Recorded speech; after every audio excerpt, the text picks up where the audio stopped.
到振英叫我哋去做嗰陣時。袁家班出事后，集体出现在了李小龙的电影《精武门》当中，包括大师兄袁廷、袁奎、袁华以及成龙，这么多师兄弟集体参与其中。事实上离不开2个人的帮助，第一个就是林正英。林正英是李小龙为数不多尊敬的人，这其中最主要的原因就是他坚强的意志力以及隐忍，让李小龙对这个年轻人产生了好感。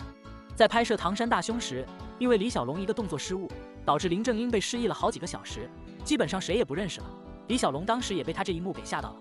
但是当他恢复记忆之后，马上就来到了片场继续拍摄。小龍係中意正英嗰個硬嘅啫。所以在拍攝《精武門》的時候，林正英得到了李小龍的重用，讓他負責找武師演員。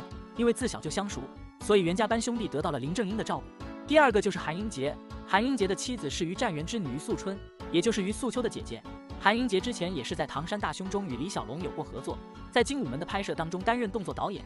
鑑於和於占元的這層關係，他也沒少幫助袁家班這幫師弟。娶到我師傅嘅契女係點嘅，所以我哋叫師兄。